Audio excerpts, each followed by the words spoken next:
Excretion is one of the major part of the living things. Excretion ये वो process होता है जिससे हमारे जो लिविंग थिंग्स होते हैं अपनी बॉडी से वेस्ट को रिमूव करती हैं।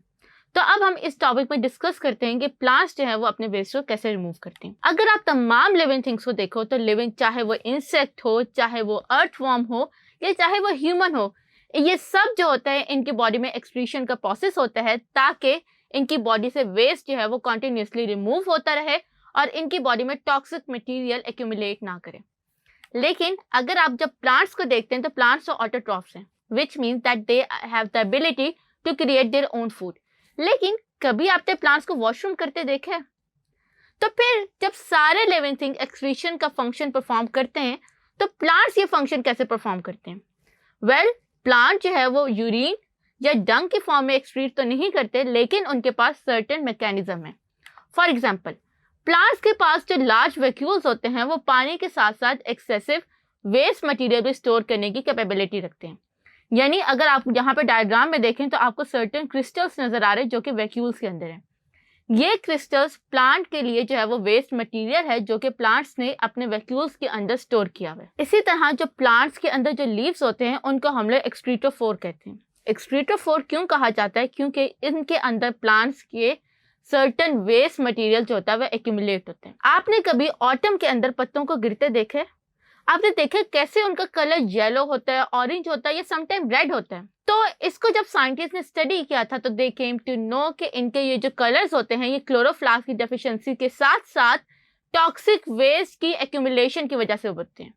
यानी जब हैवी मेटल्स का जो वेस्ट होता है वो प्लांट्स जब इन लीव्स के अंदर एक्यूमुलेट करना शुरू करते हैं तो इन लीव्स का जो रंग होते हैं वो ऑरेंज, येलो एंड रेड में कन्वर्ट होना शुरू हो जाते हैं। और फिर एक टाइम ऐसा आता है कि जब ये जो लीव्स होते हैं ये प्लांट से फॉल ऑफ कर जाते हैं, और फिर जब ये फॉल ऑफ करते हैं इट मीन्स कि प्लांट ने जो अपना एक्सक्रीटरी मटेरियल था वो इनमें एज स्टोर किया, और तब ये जो है जब इनके पास एक टाइम गुजर जाता है तो ये जो है ये लीव्स जो है ये फॉल ऑफ कर जाते हैं और प्लांट इस तरीके से अपने एक्सक्रीटरी मटेरियल को डंप कर देता है। सो दैट्स वाई ये जो पत्ते होते हैं ये आपके बेहतरीन खाद शुमार होते हैं, क्योंकि इन पत्तों में तमाम मिनरल्स होते हैं, वो तमाम न्यूट्रिएंट्स होते हैं जो कि किसी भी सॉइल की जो है फर्टिलिटी को इन्हेंस कर सके। फिर उसके बाद हमारे पास कुछ ऐसे पौधे होते हैं जो बल्ब्स के ग्रो करते हैं। उनके जो बल्ब्स होते हैं वो जब एक टाइम आएगा तो उनके जो बल्ब्स होंगे वो अपने लीव्स और फ्लावर को शेड कर देंगे, और उनको जो है बल्ब्स को अगर हम सेव करें तो वो रिप्रोडक्शन में इस्तेमाल हो सकते हैं। लेकिन उनकी जो प्लांट्स की जो लीव्स और स्टॉक्स थी उनमें वो अपने वेस्ट मटेरियल को एक्यूमुलेट करते हैं और टाइम आने पर उनको शेड ऑफ कर देते हैं ताकि जो है वो उनकी बॉडी के अंदर जो वेस्ट मटेरियल है वो उनकी बॉडी को हार्म ना पहुंचाए। इसी तरह कुछ हमारे प्लांट्स ऐसे प्लांट्स भी होते हैं जिनको हम लोग वुडन प्लांट्स कहते हैं। ये प्लांट्स अपने ओल्ड जाइलम के अंदर अपने एक्सक्रीटरी मटेरियल को जो है वो डंप करना शुरू कर देते हैं। इसीलिए आपने कुछ लकड़ियों को देखा होगा कि हर लकड़ी की अपनी एक कैरेक्टरिस्टिक आइडेंटिटी होती है। फॉर एग्जांपल जो सुम्बलों की लकड़ी होती है वो हीलिंग पर्पज इसके लिए यूज होती है। इसी तरह आपने कुछ वुडन स्टेम्स को देखा होगा कि जो कि खुशबू प्रोड्यूस होते हैं, जैसे संदल की लकड़ी। तो ये रीजन क्या है कि इनकी जो वुडी स्टेम्स होती हैं, स्पेशली उनके जो ओल्ड जाइलम्स होते हैं, उनके अंदर जो वेस्ट मटेरियल होता है वो डिपॉजिट होना शुरू हो जाता है, और वो जो वेस्ट मटेरियल होता है हर प्लांट के अंदर डिफरेंट होता है। सो दैट्स वाई वो जो जाइलम के अंदर जब वेस्ट मटेरियल डिपॉजिट होता है तो वो उस प्लांट को एक कैरेक्टरिस्टिक आइडेंटिटी दे देता है जो कि मुख्तलिफ प्लांट्स में नहीं होती।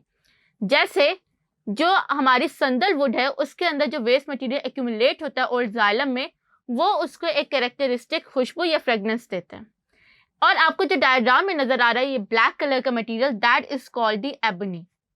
एबोनी ये वो वेस्ट होता है जो कि आपके सर्टेन प्लांट्स अपने ओल्ड जाइलम के अंदर जो है वो डिपॉजिट करते हैं, और ये जाइलम को कैरेक्टरिस्टिक ब्लैक कलर देता है जो कि आपको डायग्राम में भी नजर आ रहा है। ये ब्लैक कलर एबोनी जो होता है ये हमारी एशियन हिस्ट्री से यूज होता आ रहा है इन ऑर्नामेंटल क्राफ्ट और इन ऑर्नामेंटल राइटिंग्स एंड पेंटिंग्स। तो हमारे पास जो पुराने ज़माने के लोग होते थे वो इस एबोनी को यूज़ करते थे कार्व करने के लिए सर्टन एनिमल्स, सर्टन मूर्तियाँ जिनको वो लोग इबादत करते थे, या इवन इजिप्ट के अंदर इसके ऊपर जो है वो राइटिंग भी की जाती थी। क्योंकि ये जो एबोनी होती है ये आपको एक करेक्टरिस्टिक फिनिश देती है, एक करेक्टरिस्टिक शाइन देते हैं, जिसकी वजह से इसको जो है वो यूज़ किया जाता है। इससे हम लोग ये कह सकते हैं कि जो प्लांट्स के एक्सक्रीटरी मटेरियल्स होते हैं वो ह्यूमस के लिए काफ़ी ज़्यादा फायदेमंद होते हैं।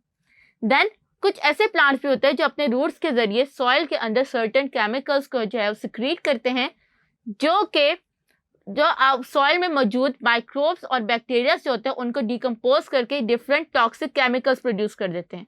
और ये टॉक्सिक केमिकल्स दूसरे जो प्लांट्स होते हैं उनके रूट्स के जरिए उनकी बॉडी में जाते हैं और उनकी बॉडी को हार्म करते हैं। ये प्लांट्स का एक टेरेस्ट्रियल बिहेवियर है जो कि प्लांट्स को कंपटीशन में सर्वाइव करने में हेल्प करता है। यानी हर प्लांट अपनी टेरिटरी, अपनी रूट्स के अराउंड सॉइल के अंदर सर्टेन केमिकल्स को रिलीज करता है, जिसकी वजह से जो दूसरे प्लांट्स हैं उनकी रूट्स उस डेंजरस सॉइल के अंदर जो है वो नहीं जा सकती, क्योंकि उस सॉइल के अंदर जो मौजूद टॉक्सिक केमिकल्स जो कि प्लांट ने सिक्रीट किए हैं वो उनके रूट्स के जरिए उनकी बॉडी में चले जाएंगे और उनकी बॉडी में हार्मफुल होंगे। तो हमारे पास सर्टेन कॉनिफर्स जो होते हैं वो अपनी टेरिटरी को इस्टेब्लिश करते हैं by releasing their toxic waste in the soil through their roots. तो बाय दिस प्लांट्स जो होते हैं वो डिफरेंट मैकेनिज्म को यूज करके अपनी बॉडी के अंदर से जो वेस्ट मटेरियल होता है उसको एक्सक्रीट आउट करते हैं फ्रॉम देयर बॉडी।